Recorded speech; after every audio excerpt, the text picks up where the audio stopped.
Saudara-saudari yang terkasih, selamat pagi berkah dalam. Sudah kita memberi senyum hari ini, Rabu 29 Juni 2022. Hari Raya Santo Petrus dan Paulus Rasul. Kita awali permenungan kita hari ini dengan tanda kemenangan Kristus. Dalam nama Bapa, Putra, dan Roh Kudus. Amin. Permenungan kita diambil dari Injil Matius bab 16 ayat 13 sampai 19. Setelah Yesus tiba di daerah Kaisarea Filipi, ia bertanya kepada murid-muridnya. Kata orang, siapakah anak manusia itu? Jawab mereka, ada yang mengatakan Yohanes Pembaptis, ada juga yang mengatakan Elia, dan ada pula yang mengatakan Yeremia, atau salah seorang dari para nabi. Lalu Yesus bertanya kepada mereka, Tetapi apa katamu? Siapakah aku ini? Maka jawab Simon Petrus, Engkau adalah Mesias, anak Allah yang hidup. Kata Yesus kepadanya, Berbahagialah engkau Simon bin Yunus, sebab bukan manusia yang menyatakan itu kepadamu, melainkan Bapa-Ku yang di sorga. Dan aku pun berkata kepadamu, engkau adalah Petrus, dan di atas batu karang ini, aku akan mendirikan jemaatku, dan alam maut tidak akan menguasainya. Kepadamu akan kuberikan kunci kerajaan sorga. Apa yang kau ikat di dunia ini, akan terikat di sorga. Dan apa yang kau lepaskan di dunia ini akan terlepas di surga. Saudaraku yang terkasih, hari ini gereja merayakan Hari Raya Santo Petrus dan Paulus, dua tokoh penting dalam gereja kita. Mereka adalah rasul besar yang memiliki pengalaman unik saat mengikuti Yesus. Petrus adalah pemimpin para rasul dan paus kita yang pertama. Nama aslinya Simon. Tetapi Yesus mengubahnya menjadi Petrus yang artinya batu karang. Yang mengisyaratkan bahwa Yesus meletakkan landasan gerejanya di atas Santo Petrus. Engkaulah Petrus, dan di atas batu karang ini aku akan mendirikan gerejaku. Petrus seorang nelayan sederhana dan handal. Ia murah hati, jujur, polos, dan amat dekat dengan Yesus. Tapi juga seorang penakut. Ketika Yesus ditangkap, ia menyangkal Yesus. Tapi kemudian ia menyesalinya. Petrus memiliki kepribadian yang sangat menarik. Maka Yesus memilihnya menjadi murid dan pemimpin para rasul dan menjadi pemimpin gereja pertama setelah Yesus. Sedangkan Paulus seorang yang terdidik dan terpelajar. Ia seorang Farisi yang sangat istimewa.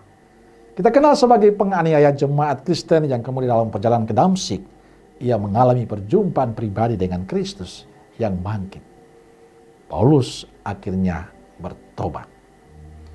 Saudaraku terkasih, dua orang yang memiliki latar belakang hidup yang berbeda dan mungkin dianggap sebagai orang yang tidak pantas, tapi dipilih oleh Tuhan untuk menjadi pewarta karya keselamatan bagi semua bangsa. Mereka dipilih Tuhan untuk menjadi rasul-rasul handal yang memberikan diri untuk Tuhan dalam karya perutusannya. Hari ini kita ingin belajar dari dua tokoh ini. Petrus dan Paulus adalah dua orang sederhana, bahkan pernah membenci dan mengkhianati Tuhan. Tapi Tuhan pakai mereka untuk menjadi pewarta sukacitanya. Perjumpaan pribadi mereka dengan Tuhan menjadi awal perubahan hidup mereka.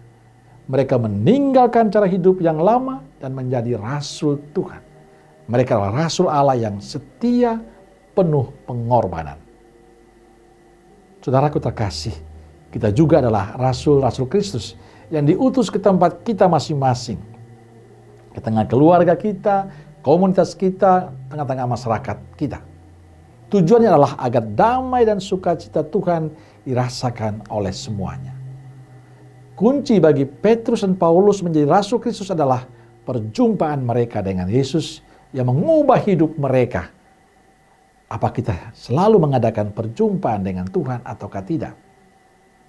Saudaraku terkasih, kita bukanlah manusia yang sempurna. Kita manusia yang penuh kerapuhan, kekurangan. Kita mungkin juga seperti Paulus dan Petrus. Tapi Tuhan memanggil kita untuk menjadi rasulnya. Maka tugas kita sekarang adalah melakukan perjumpaan yang terus-menerus dengan Kristus. Sehingga hidup kita diubah olehnya supaya menjadi pantas, menjadi muridnya, menjadi rasulnya di tengah-tengah kehidupan kita. Kita hendaknya terus-menerus mengadakan perjumpaan dengan Kristus. Sehingga dalam kerapuhan kita, dalam kekurangan kita, Allah pakai kita untuk menjadi murid-Nya. Saudaraku terkasih, jangan pernah mengatakan bahwa saya tidak mampu. Jangan pernah mengatakan saya tidak bisa. Tapi kalau Tuhan mau, Tuhan menghendaki, Ia mampu merubah dalam segala ketidakmampuan kita menjadi bisa. Yang penting adalah teruslah mengadakan perjumpaan dengan Tuhan, supaya kita disempurnakan, dipantaskan oleh Tuhan dalam tugas-tugas perutusan kita. Amin. Semoga Allah yang Maha Kasih memberkati saudaraku sekalian, Bapa, Putra, dan Roh Kudus. Amin. Roh Kudus Nazaret, doakanlah kami. Amin. Berkah dalam.